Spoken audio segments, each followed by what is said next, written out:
Assalamualaikum warahmatullahi wabarakatuh. Hari ini aku mau sharing tentang penyebab ASI aku seret di 1 bulan pertama. Keep watching. Dengan menyimak video ini diharapkan setelah nonton video ini kamu bisa menghindari hal-hal yang nggak aku lakuin atau yang udah aku lakuin yang jadi penyebab ASI aku seret, sehingga ASI kalian bisa melimpah ruah.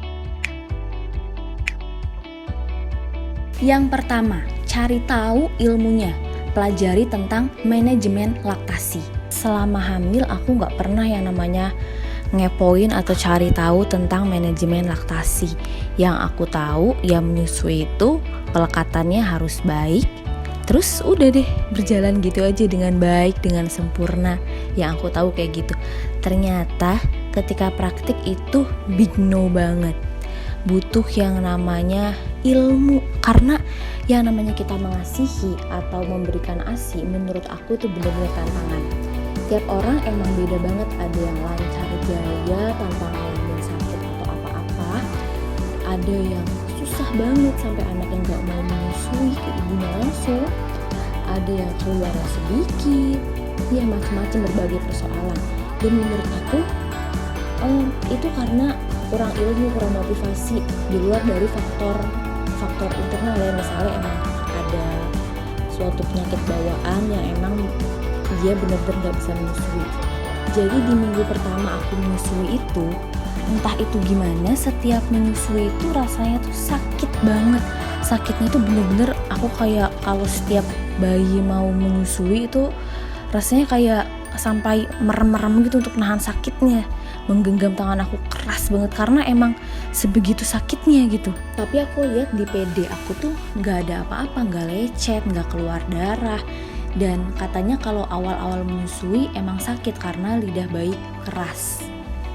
Tapi ternyata setelah aku lihat, setelah di minggu ketiga tuh aku baru ngeh, oh ternyata ada luka gitu, kayak lecet gitu. Padahal yang namanya teori latch on atau pelekatan tuh aku udah tahu banget, areola tuh harus masuk ke mulut bayi kayak gitu, itu tuh udah hatam banget. Tapi ternyata pas prakteknya ya nggak semudah itu gitu. Konsep produksi ASI itu berdasarkan supply demand, jadi semakin besar permintaannya maka penyediaan atau produksi ASI juga akan semakin banyak, seperti itu. Jadi semakin sering PD itu digunakan atau dikosongkan, maka akan lebih cepat juga produksi ASINya, akan lebih banyak juga produksi ASINya. Maka dari itu kenapa bayi baru lahir itu disarankan untuk menyusui tiap 2 jam sekali. Selain untuk memberikan nutrisi bagi bayi, itu juga bisa merangsang ibu untuk memproduksi ASI lebih banyak untuk bulan kedepannya, untuk kedepannya. Cara untuk merangsang gimana biar dapur ASI ini menghasilkan atau memproduksi ASI yang banyak setelah menyusui adalah dengan menggunakan breast pump. Jadi ketika bayi sedang tidur atau sedang tidak mau menyusui atau sedang diasuh sama orang tuanya atau nenek kakeknya mungkin, berarti kita kan ada waktu luang. Maka dari itu pompa lah menggunakan breast pump tersebut. Sekarang udah berbagai macam merek jenis breast pump, ada yang manual, ada. Kalau aku waktu dulu karena belum seberapa paham, belum seberapa termotivasi, belum seberapa ngerti juga. Dulu kalau misalnya mau menggunakan breast pump atau mau pumping, yang ada di pikiran aku tuh aku takut nanti ketika saat bayi mau menyusui itu nggak ada ASI yang keluar gitu, jadi dia jadi rewel, jadi nangis gitu yang aku pikirkan waktu dulu, kesalahan aku.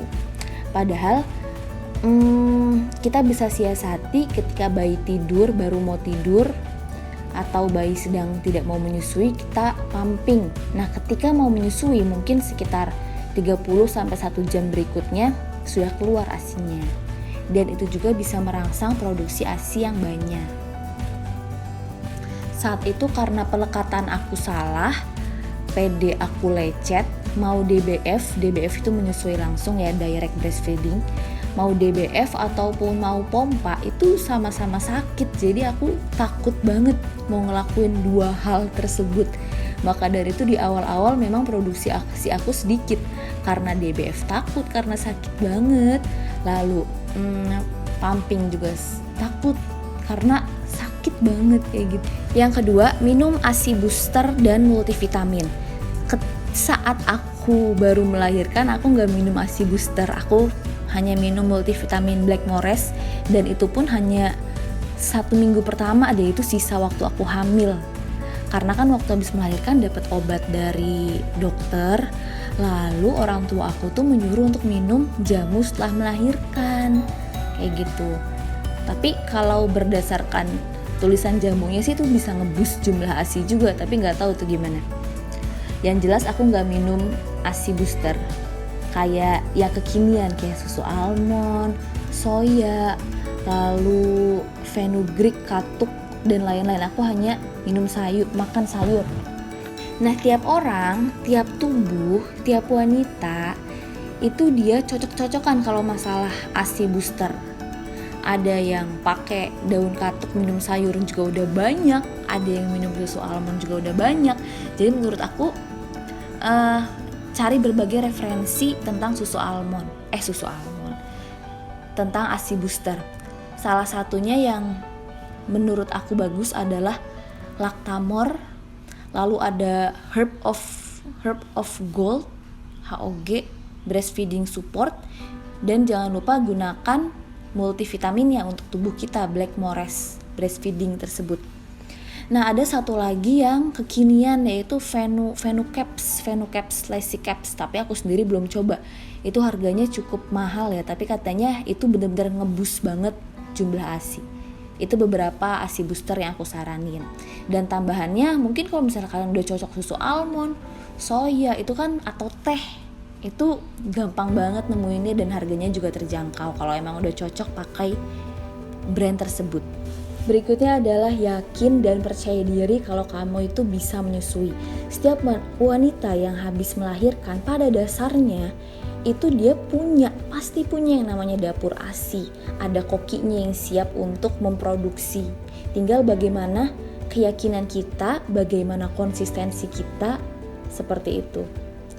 Nah, ini perlu banget dukungan dari orang sekitar kayak suami, orang tua. Nah, masalah yang sering banget dijumpai itu ketika setelah melahirkan kan 1-3 hari itu mungkin gak keluar ASInya. Beberapa orang tua atau mungkin suami atau mertua mungkin ada yang menyarankan, atau orang-orang sekitar mungkin ada yang menyarankan udah minum Sufor aja, kasihan anaknya tuh kelaparan kayak gitu. Padahal itu adalah lubang pertama yang membuat kita makin jauh untuk menyusui secara langsung kayak gitu. Jadi menurut aku bagi new busui atau busui baru, ketika belum keluar ASInya, terus aja lakukan pelekatan dengan bayi atau gunakan pompa ASI juga untuk merangsang proses pengeluarannya dan berdoa. Soalnya gini, kenapa perempuan itu punya PD, punya kelenjar mamae, yaitu isinya tuh dapur ASI untuk memproduksi ASI tersebut. Kayak gitu. Kalau misalnya kurang yakin, kurang percaya diri, terus akhirnya stres, banyak pikiran, ASI sedikit, itu makin nambah jumlah ASInya makin sedikit. Jadi banyak pelajari tentang manajemen laktasi ini, tentang konsep ASI ini, lalu yakin dan percaya diri kayak gitu. Orang yang lebih tua tuh kadang belum tentu bener ya. Ingat, kalian tuh ibunya. Cari tahu dan bicarakan baik-baik juga dengan orang tua kalau misalnya emang orang tua yang menyuruh menggunakan Sufor. Tapi kalau misalnya ada kondisi medis tertentu atau setelah 3 hari ASI nggak kunjung keluar, itu silakan dibicarakan dengan dokter masing-masing ya. Tapi selama belum 3 hari atau maksimal 3 hari itu usahakan untuk memberikan ASI dengan cara pelekatan atau dipompa seperti itu. Yakin, percaya diri.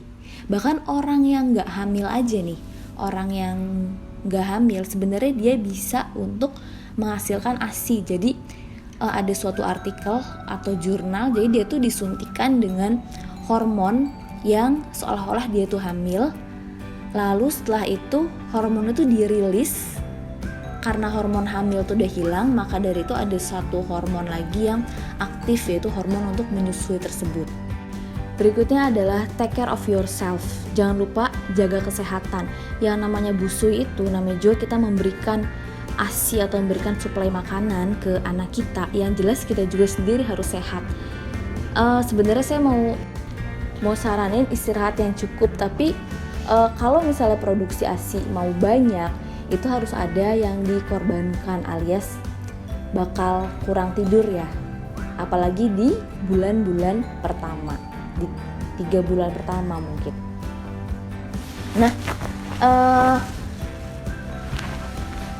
minum multivitamin atau vitamin untuk menyusui, ini saya minum Blackmores. Ini dia kandungannya lengkap banget, karena yang namanya busui itu kalsiumnya itu kalau dicek nih, busui itu kalsiumnya bakal sedikit sekali, maka dari itu perlu yang namanya multivitamin tambahan. Terus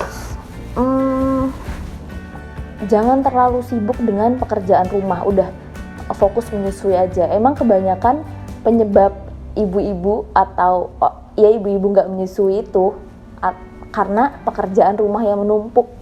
Udah ASI sedikit, seret, bayi nangis terus, kerjaan rumah tuh numpuk, jadi akhirnya ya udahlah pakai supor aja gitu. Iya, minta bantuan ke orang sekitar atau orang terdekat. Jelaskan betapa pentingnya memberikan ASI ini. Ingat, harus tahu ilmunya yang penting, karena kalau harus tahu ilmunya, kita tahu betapa penting, betapa manfaatnya ASI, dan gak ada yang bisa gantiin, baik dengan support termahal sekalipun.